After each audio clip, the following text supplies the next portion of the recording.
नौनिहालों की नई पीढ़ी के निर्माण में समर्पित है। बहैसियत मैनेजर नवरचना कॉन्वेंट स्कूल सादर कहूंगा गुरुवर से कि अपने उद्बोधन से हमें आलोकित करें डॉक्टर राम सुधार सिंह जी।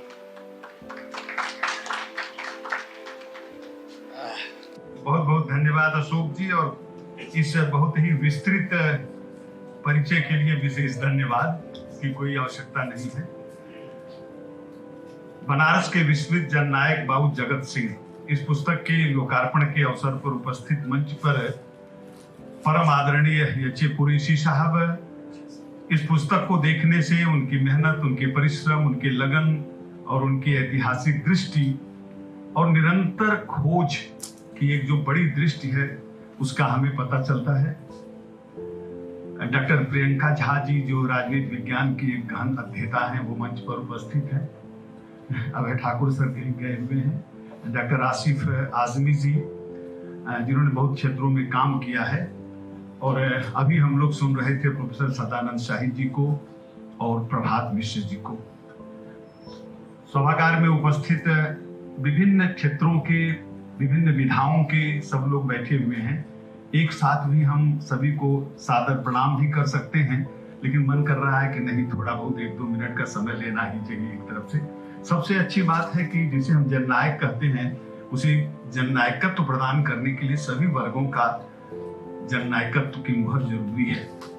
यहाँ मुफ्ती बनारस सर बैठे हुए हैं, काशी की पांडित्य परंपरा के हम सबके आदरणीय रामचंद्र पांडे जी बैठे हुए हैं, पद्मश्री चंद्रशेखर जी बैठे हैं, अवधेश प्रधान जी जो समय और समकाल के सबसे बड़े व्याख्याता के रूप में बैठे हैं, भंते चंद्रमा जी अपने भिक्षुगण के साथ उपस्थित हैं, प्रोफेसर बीवी राणा सिंह जी हैं, त्रिपुरारी जी हैं, और बीएन सिंह जी हैं, हमारे हरेंद्र राय जी हैं, और मैं दिख रहा हूँ हमारे सुबेदार सिंह जी हैं। आप सभी को, रामोतार पांडे जी हैं, सभी को बहुत आदर के साथ प्रणाम करता हूँ। इस पुस्तक का जो शीर्षक है विस्मृत जननायक, ये 2 विशेषण दिए गए हैं बाबू जगत सिंह के लिए। मुझे लगा कि अगर कोई जननायक है, रामाज्ञा जी को भी प्रणाम कर रहा हूँ, विस्मृत जो जननायक है वह कैसे विस्मृत हो गया। एक बड़ा षड्यंत्र उसके खिलाफ हुआ होगा कि इसको विस्मृत किया जाए, नहीं तो हमारे रहने में ये कठिनाई पैदा कर सकता है। और जननायक अगर है तो जननायक की उसका क्या वैशिष्ट्य रहा होगा। मैं केवल पुस्तक के इन्हीं अंशों पर बहुत संक्षेप में अपनी बात रखूंगा। सभी वर्गों का मैंने कहा कि सब लोग यहाँ उपस्थित हैं, हमारे युवा साथी भी यहाँ बैठे हुए हैं और भी विभिन्न वर्गों के लोग बैठे हुए हैं। तो बाबू जगत सिंह का जननायकत्व तो क्या था। आप देखें कि उस समय 1700 उनके जीवन का जो कुछ भी पुस्तक में है, मुझे ऐसा लगता है कि 1799 की घटना को मुख्य दिया गया, और उसके 10 वर्ष पहले आप ले लीजिए, वहां से लेकर के करीब 7-8-10 वर्ष उनका लगता है बलवंत सिंह के गद्दी के उस उत्तराधिकारी के लिए प्रयास करने में, चाहे वो लॉर्ड कॉर्नवालिस कलकत्ता से, चाहे यहाँ डंकन से, चाहे जिससे प्रयास कर रहे हैं, एक लंबा समय उनका लगता है उस उत्तराधिकार को प्राप्त करने के लिए। और इसके बाद वो घटना होती है। इसके पहले का उनका जीवन कैसा रहा है। सारनाथ की खुदाई भी 1787 में होती है, तो 1787 से लेकर के और 1799 कुल 10-12 वर्षों के जीवन को ही हम जान पा रहे हैं। बाबू प्रदीप नारायण सिंह जी ने जो हिंदी के 2 विद्वानों को रखा और उसमें मुझे भी शामिल किया, तो मुझे लगा कि जिधर प्रभात जी ने संकेत किया है कि इन ऐतिहासिक तथ्यों के आधार पर और बाबू जगत सिंह के व्यक्तित्व को लेकर के एक बहुत अच्छा उपन्यास लिखा जा सकता है। क्योंकि उसके पहले अगर वो केवल 10 वर्षों का यह उनका व्यक्तित्व है, उसके पहले का कैसा व्यक्तित्व था, उनका बचपन कैसा था, युवावस्था कैसी रही होगी। और अगर उपन्यास लिखा जाएगा तो कल्पना से प्रेम प्रेमिका भी आ सकती है। एक बड़ा फलक है उपन्यास के लिए। लेकिन मैं उस जननायकत्व की बात कर रहा हूं कि अपने समय में बनारस जिस तरह से एक तरफ धार्मिक दृष्टि से एक जड़ता भी रही है, लेकिन बनारस की एक बड़ी विशेषता यह रही है कि वह सभी धर्म के लोगों को, सभी संप्रदायों, सभी विचारधाराओं, सभी दार्शनिक मतांतरों को पचा लेने की शक्ति इस शहर के भीतर है। और यहाँ समादृत वही हुआ है जो सभी का सम्मान करता है। बाबू जगत सिंह के जो प्रमाण उपलब्ध हैं इस पुस्तक के वैशिष्ट्य के बारे में, इसके ऐतिहासिक वैशिष्ट्य के बारे में सारी बातें बहुत हो चुकी हैं।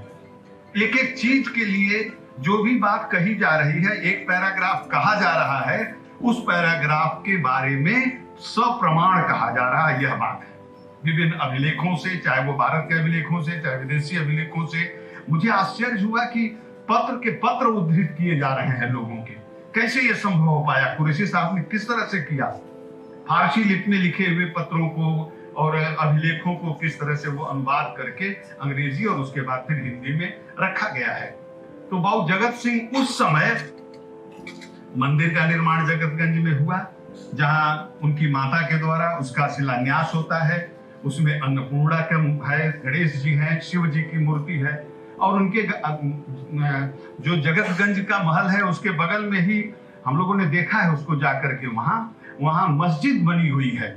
और कुरैशी साहब के साथ हम लोग गए उस मस्जिद को देखने के लिए, तो वो 1205 हिजरी और वो सब कुछ उन्होंने पढ़ के बताया। और उसके बाद वहां में कुछ ऐसे शिलापट्ट मिले हुए हैं जो एक सर्वप्रियदर्शी के रूप में जगत सिंह की इमेज को रखते हैं। सभी में समान रूप से प्रिय हैं। गुरुद्वारे के लिए जमीन देते हैं, हमारे गुरुद्वारे के भी भाई यहाँ उपस्थित थे। तो सभी धर्मों के प्रति और बौद्ध धर्म के प्रति जब सारनाथ की खुदाई शुरू करते हैं, अनजाने रूप से शुरू करते हैं, जगतगंज मोहल्ला बनाने के लिए जिन पत्थर आज की जरूरत पड़ी तो उनके मजदूर गए वहां, और जब पता चला कि नीचे इस तरह से यह बहुमूल्य पुरातात्विक महत्व की चीज है तो उसको वहीं पर छोड़ देते हैं। और जो सामग्री मिलती है, जिसकी चर्चा अपने स्वागत भाषण में भाई प्रदीप जी कर रहे थे, वह एशियाटिक सोसाइटी बंगाल में जमा कर दिया जाता है। लेकिन इन लोगों का, अंग्रेजों का यह षड्यंत्र था। बाद में चल करके डंकन ने या फिर 1835 में जाकर के कनिंघम ने जो खुदाई की, तो उनको पता था कि यह जगत सिंह स्तूप जो है धर्मराज का स्तूप कहा जा रहा है, इसका हम यहाँ इसीलिए पहुंचे हैं कि उनके मजदूर की सहायता से हम यहाँ पहुंच पाए हैं। लेकिन वह जगत सिंह को कोई श्रेय देना नहीं चाहते थे, इसीलिए सारा श्रेय जगत सिंह को विध्वंसक, विनाशक, अभी एक और शब्द उसके लिए कुछ प्रयोग हुआ है, प्रभात जी ने उसका प्रयोग किया है, उस रूप में उनको रख करके और सारा श्रेय अपने लेना चाहते थे। और यह बताया कि यहाँ का सारा सब कुछ जो महत्वपूर्ण पत्थर आदि थे उसे जगतगंज मोहल्ले को बनाने में लगा दिया गया। लेकिन आप देखिए, उधर भी संकेत आपने किया है कि वरना पुल के निर्माण के समय में पानी को रोकने के लिए वहां गाड़ियों पर लदे हुए पत्थर के बड़े बड़े टुकड़े आकर के वहां रखे। और अभी यहाँ पर मैं बोला आप लोगों को, प्रोफेसर जयराम सिंह जी बैठे हुए हैं, आनंद जी बैठे हुए हैं। हम लोग रास्ते में आ रहे थे तो डॉक्टर जयराम सिंह जी ने एक बहुत महत्वपूर्ण बात मुझे बताई, वो आपसे साझा करना चाहता हूँ। और वह बात ये बताया, उन्होंने कहा कि मेरे गांव के पास तबसा नदी बहती है, खालिशपुर गाजीपुर का बेशो जो है, बेशो नदी बहती है इनके गांव के पास, जिस पर अंग्रेजों के समय का एक पुल बना हुआ है। ये आज मुझे पता चला, इसका पुस्तक में उल्लेख नहीं है।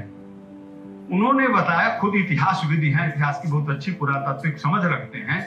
उन्होंने कहा कि वो जो पिलर लगा हुआ था, वहां एक स्टोन ब्लॉक लगा हुआ था उस पिलर के साथ, वह स्टोन ब्लॉक सारनाथ से गया हुआ था। प्रमाणित इन्होंने किया है, एक लेख भी इन्होंने लिखा है कि वह सारनाथ का। तो क्या खालिशपुर के बेसो के नदी में गाजीपुर में जो पुल बन रहा है, जगत सिंह ले जाकर के उसको स्टोन ब्लॉक लगवाए हैं? यह बिल्कुल है कि अंग्रेजों ने इसको, यहाँ के बहुमूल्य पत्थरों को, बहुमूल्य शिलाओं को, बहुमूल्य मूर्तियों को जगह जगह ले जा करके, और बहुत दूर जाने की जरूरत नहीं है। जो आज भले ही वह संपूर्णानंद संस्कृत विश्वविद्यालय बन गया है, लेकिन वह क्वींस कॉलेज ही था। और जब अपनी रानी का कॉलेज बनना है तो उसको सुंदर ढंग से सजाने के लिए उन पुरातात्विक मूर्तियों और पत्थरों के अतिरिक्त सुंदर और क्या हो सकता था। आप जाइए और प्राचीन जो मुख्य भवन है उसके पत्थरों को आप देखिए तो आप समझ जाएंगे कि पुरातात्विक दृष्टि से कितने महत्वपूर्ण है। लेकिन चूंकि वह संपूर्णानंद संस्कृत विश्वविद्यालय है तो कोई उंगली नहीं उठा सकता है, लेकिन वहां आप देख सकते हैं। यह जनप्रियता, जननायकत्व बाबू जगत सिंह का रहा हर वर्ग के लोगों में। और सचमुच एक और बात कही जाती है उसमें, किसी ने कहा कि एक जगह कहीं उल्लेख मिलता है कि जो हड्डियां मिली उसको उन्होंने गंगा में फेंक दिया अरे जब फेंकना ही था तो बगल के नाले में फेंक देते, वरुणा में फेंक देते, गंगा ले जाके फेंके। लेकिन वह व्यक्ति अपनी परंपरा के अनुसार गंगा में उसका विधिवत पूजन के साथ वह समर्पित की जाती है, और जो उसके बहुमूल्य रत्न आदि मिलते हैं वह थियोसॉफिकल सोसाइटी में वहां पहुंचा दिया जाता है। और बाद में चल करके वह से एशियाटिक सोसाइटी से वह गायब भी हो जाता है। कहाँ गायब हुआ है इसका कोई पता नहीं है। दूसरा जगत सिंह का वैशिष्ट्य उस समय यह मिलता है, एक जगह इस किताब में आया हुआ है कि किसी नवाब ने उनको भारत कोकिला कहा था। भारत कोकिला कहने का संकेत क्या है कि बहुत अच्छे गायक रहे होंगे, गाते रहे होंगे, एक संवेदनशील कवि रहे होंगे। और कुरैशी साहब का तो यह दावा है कि उन्होंने फारसी में, पर्शियन में बहुत अच्छी कविताएं और कलाम लिखे हैं, और उन कलामों की खोज कुरैशी साहब कर रहे हैं। प्रदीप जी भी उसमें लगे हुए हैं, और जैसे इनको उनकी मुहर मिल गई है ना, वैसे उनकी कविताएं भी किसी दिन जरूर मिलेगी, या खोज का जारी है तो जरूर मिलेंगे। और जिस दिन वो कविताएं मिल गई उस दिन जगत सिंह का व्यक्तित्व एक संवेदनशील रचना की कार की तरह से, एक प्रेमी हृदय का व्यक्तित्व की तरह से वह एक रूप अलग उभर करके आएगा। और दूसरी बात, आगे अगर हम बढ़ करके ले चलें तो यहाँ ही नहीं, कलकत्ता से लेकर के, लखनऊ से लेकर के बनारस तक। बनारस उस समय एक ऐसा केंद्र था ना कि कलकत्ता से लेकर के यहाँ और उधर पटना तक, उधर सबको जोड़ने वाला एक केंद्र था। विद्रोह की यह एक कील यहीं से उठ करके चुभती थी उन अंग्रेजों के सीने में।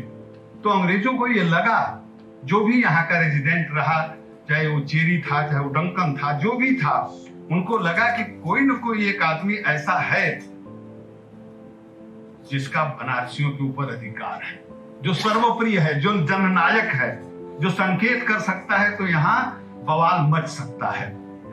उनको ये भी आश्चर्य हुआ होगा 1782 में, जिस चेत सिंह को समझते थे, जब चाहते थे तब चेत सिंह को डांट करके 1 लाख रुपया 2 लाख रुपया ले लेते थे। आप देखिएगा उस समय वारन हेस्टिंग्स के समय में आता है और कहता है कि बस इतना दे दो, इतना कर दे दो, इतने घोड़े दे दो, इतने हाथियां दे दो। जगत सिंह, अरे चेत सिंह दे देते हैं। इतना कमजोर आदमी बनारस की जनता को इकट्ठा करके कह सकता है भाग गया वारन हेस्टिंग्स, तो जरूर कोई ऐसा है जिसके हाथ में है। तो यह एक नायकत्व की शक्ति रही है। उसके बाद भी घटनाएं होती हैं। जिस 1799 की घटना की, वजीर अली की बात की जा रही है, जो महत्वपूर्ण है केंद्र में, उसके पहले 1796 में यहाँ पर खजाना लूटा जाता है, यहाँ पर हथियार लूटे जाते हैं और एक घटना बनाई जाती है, उसमें भी फंसाने की कोशिश की जाती है जगत सिंह की। लेकिन जगत सिंह की स्ट्रेटजी माने उस विद्रोह को संचालित करने की जो उनकी युद्ध की नीति थी वह अद्भुत है। काम हो जाता है और किसी को पता नहीं चलता है कि करने वाला कौन है, सूत्रधार कौन है, उस कठपुतली का धागा किसके पास है, यह पता ही नहीं लगा पाते हैं अंग्रेज। और जब 1799 जो घटना होती है उसमें भी देखिए ना, क्या कारण है कि औरों को फांसी होती है और जगत सिंह को इसलिए नहीं फांसी होती है कि वो भूमिहार ब्राह्मण है। भूमिहार ब्राह्मण, ये कौन सा कानून है कि भूमिहार ब्राह्मण है तो फांसी नहीं होगी? मैं पूछूंगा नहीं प्रदीप जी से, लेकिन यह कुछ समय लोगों को नहीं हुआ। क्यों? क्योंकि यह जननायकत्व था। उनको लगा कि अगर इस आदमी को फांसी दी जाएगी तो फिर बनारस में होने वाले बवाल को हम संभाल नहीं सकते हैं, इसलिए इसको ऐसी जगह भेजो जहां से ये कुछ न कर सके। चुनार में रहेगा, वहां से भी ये खुरापात कर सकता है। तब ले जाकर उसको सेंट हेलेना द्वीप भेजा जाता है, जहां कोई नहीं अब तक गया है। और सेंट हेलेना द्वीप की सरकार को जो पत्र भेजा गया है वह पत्र इस पुस्तक में उल्लिखित है, और वो कहते हैं कि पूरी दुनिया में सबसे सुरक्षित, जहां से कोई चिड़िया भी नहीं पर पा सकती है, वह सेंट हेलेना द्वीप है। क्यों वहां भेजा जाता है? और संवेदनात्मकता इतनी है। 1782 का शिवाला का जो चेत सिंह वाला कांड होता है, उसमें जगत सिंह घायलों को उठा करके, मुझे नहीं याद है कि यह इस पुस्तक में है कि नहीं है, घायलों को उठा करके ले आते हैं, उन्हें अस्पताल ले जाते हैं। यह संवेदनशीलता है, क्योंकि उनके भीतर एक कवि जिंदा था, एक कवि, एक जननायक, एक अंग्रेजी सत्ता का। और उस समय अंग्रेजों का यह जो अंग्रेज सत्ता थी वह राज्य को किस तरह से संचालित करती थी, उनको प्रत्येक राज्य का उत्तराधिकारी ऐसा चाहिए जो उनकी अंगुलियों पर नाच सके, जो कुत्ते की तरह उनके पीछे दुम हिला के चल सके। सारे लोग मिले। उसके लिए महीप नारायण सिंह हो सकते थे, चेत सिंह हो सकते थे, जगत सिंह नहीं हो सकते थे। हाथ नहीं रखने दिया उस बंदे ने अपनी पीठ पर कभी। और इसलिए यह उधर वजीर अली आता है जो कि अशफाकुल्लाह की गद्दी उसे मिलनी चाहिए थी, मिली भी, लेकिन वहां से निष्कासित होता है। इधर जगत सिंह हैं, दो ध्रुव एक साथ के मिलते हैं और एक दिन बनारस में जो कुछ होता है, आप सोचिए उसकी स्ट्रेटेजी को। 60 जमींदारों के नाम की सूची, 10-10, 20-20 हजार घुड़सवार, पैदल सैनिक पूरे घिरे हुए हैं।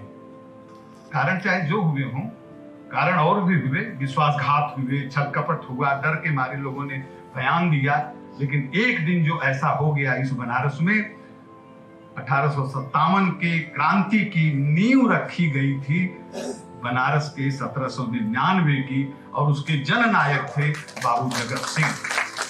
और बहुत सारी चीजें हैं, और मैं तो सबसे ज्यादा कुरैशी सर को, इस बीच में इस पुस्तक को जब इसकी प्रूफ रीडिंग चल रही थी उसमें मैं भी थोड़ा बहुत हाथ मार रहा था, और जहां मुझे कहीं संदेह होता था कि हाँ यह वाक्य नहीं होना चाहिए, कुरैशी साहब को मैं फोन करता था और लगता था कि उन्हें सब कुछ कंठस्थ है।